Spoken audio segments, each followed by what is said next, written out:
Hello everyone. तो अभी हम स्टार्ट करते हैं बायो का सेशन। तो इसके क्वेश्चंस करके देखते हैं।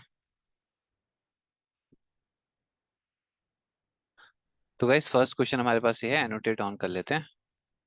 तो फर्स्ट क्वेश्चन में गाइस हमसे बोला जा रहा है ना, विच acid is found in tomato. तो टोमेटो में इनमें से जो ऑप्शन है, acetic acid, citric, oxalic, tartaric, तो कौन सा एसिड। और गाइस यहाँ पे थोड़ा सा क्वेश्चन में ना हम एडिट ये करेंगे कि विच acid is found in abundance, यानी कि सबसे ज्यादा अमाउंट में। क्योंकि गाइस होता क्या है ना, टोमेटो में 10 से भी ज्यादा जो है ना, ये जो 10 से भी ज्यादा एसिड्स हैं ये मिल सकते हैं हमको, अगर आप टोमेटो की बात करोगे। बट जो अबंडेंस की बात होगी उसके लिए हमारे पास करेक्ट आंसर हो जाएगा ऑप्शन सी, ऑक्जेलिक एसिड। ठीक है, मूव करते हैं नेक्स्ट क्वेश्चन पे। Use of polished rice, polished rice का यूज करना in the human diet causes the following disease. तो कौन सा डिजीज हो सकता है अगर हम पॉलिश्ड राइस खा रहे हैं। तो रिकेट्स, अनीमिया, गॉइटर, बेरीबेरी। तो सबसे पहले तो गाइस देखो, पॉलिश्ड राइस खाने से ना प्रॉब्लम क्या होती है, एक कंटेंट होता है थायमाइन का। तो अगर इसका कंटेंट जो है वो पॉलिश राइस में होता है काफी लो, और इस कंटेंट के लो होने से जो बीमारी हमको हो सकती है वो है बेरी बेरी। ठीक है, तो option D would be correct. उसके बाद मूव करते हैं नेक्स्ट क्वेश्चन पे। यहाँ बोला हुआ है, balance diet should have approximately, जो बैलेंस डाइट होती है उसमें अप्रोक्सीमेटली क्या होना चाहिए रेशियो जो। और ये काफी इंपॉर्टेंट क्वेश्चन है गाइस, क्योंकि फैक्ट बेस्ड है और काफी इंपॉर्टेंट है। 1/5 protein, 3/5 fat, 1/5 carbs, 3/5 protein, option B यानी कि सी और डी तो आप देख ही पा रहे हो। तो गाइस करेक्ट है हमारे पास ऑप्शन सी। 1/5 उसमें प्रोटीन होना चाहिए, 1/5 उसमें फैट होना चाहिए और 3/5 उसमें कार्ब्स होना चाहिए। तो गाइस अच्छे से याद रखना, 1/5, 1/5 और 3/5, PFC। ठीक है, तो ऑर्डर ऐसे याद रख लेना, प्रोटीन, फैट और कार्ब्स, PFC का रेशियो है। उसके बाद मूव करते हैं नेक्स्ट क्वेश्चन में। Cow milk is rich source of, तो काउ मिल्क किसका रिच सोर्स है, A B C D। तो गाइज आप देखना, काउ मिल्क में जो सबसे ज्यादा होता है वो होता है विटामिन बी कॉम्प्लेक्स। तो इसलिए आपका करेक्ट ऑप्शन हो जाएगा option B.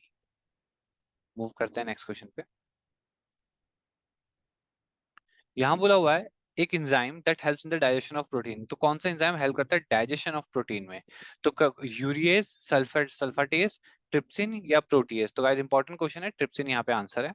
Which one of the following nutritional element is not essential for the formation and strengthening of bones and teeth. तो गाइस पहली बात तो इन्होंने पूछा है कि कौन सा न्यूट्रिशनल एलिमेंट नॉट एसेंशियल, यानी कि जरूरत जिसकी नहीं है, तो स्टार मार्क है। कैल्शियम की जरूरत है, फास्फोरस की है, फ्लोरीन और आयोडीन की गाइस कोई जरूरत नहीं है, स्पेशली जब हम बोन्स और टीथ की बात कर रहे हैं। मूव करते हैं नेक्स्ट क्वेश्चन पे। यहाँ बोला हुआ है, common name of the chemical compound कोल्सी क्लोइक कैल्सीफेरोल। क्लोइक कैल्सीफेरोल का जो कॉमन केमिकल कंपाउंड का इसका नेम क्या है, bone calcium, vitamin D, B या सी। तो गाइस आपने देखा होगा, आपने ना इसकी टैबलेट्स भी आती है, आप देखोगे ना, ये एक इशू है, इसकी टैबलेट्स भी आती है। बेसिकली जब विटामिन डी का कंटेंट कम होना होता है ना, तब हम ये सब यूज करते हैं। तो बेसिकली ये रिलेटेड है आपका विटामिन डी से। और इसके साथ साथ एक चीज और है कि गाइस जब हम सन में जाते हैं ना, जब हम सन की प्रेजेंस में होते हैं और जब सनरेज हमारी बॉडी पे, तो हमारी स्किन में भी विटामिन डी जो है उसका फॉर्मेशन होने लग जाता है, ठीक है, रिएक्शन की वजह से। तो इसलिए डॉक्टर्स कहते हैं कि सन में रहा करो, क्योंकि विटामिन डी की क्वांटिटी वहीं से भी पूरी हो सकती है। मूव करते हैं नेक्स्ट क्वेश्चन पे। यहाँ बोला हुआ है, which of the following chemicals plays an important role in muscle के कॉन्ट्रैक्शन। में कौन सा केमिकल का इंपॉर्टेंट रोल है, आयरन, फास्फोरस, कैल्शियम, मैग्नीशियम। तो गाइस काफी इंपॉर्टेंट क्वेश्चन है और यहाँ पे हमारा आंसर है कैल्शियम। क्योंकि कैल्शियम जो है वो ट्रिगर करता है इस तरीके से और मसल कॉन्ट्रैक्शन इजीली हो पाता है।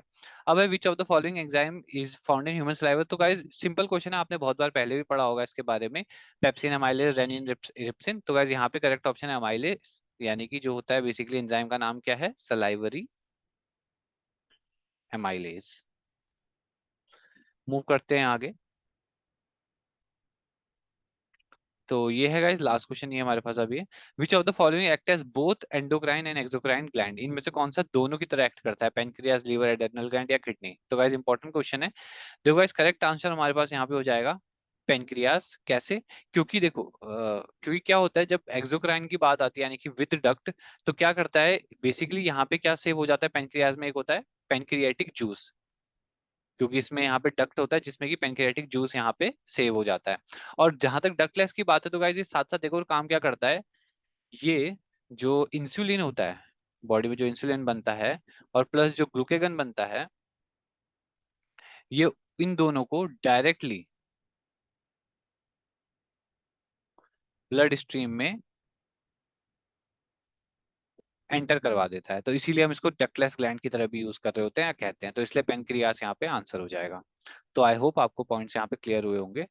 और बाकी इस सेशन में इतना करते हैं, फिर गाइस नेक्स्ट देखते हैं अब क्या है हमारे पास। तब तक के लिए thank you so much for watching. Bye.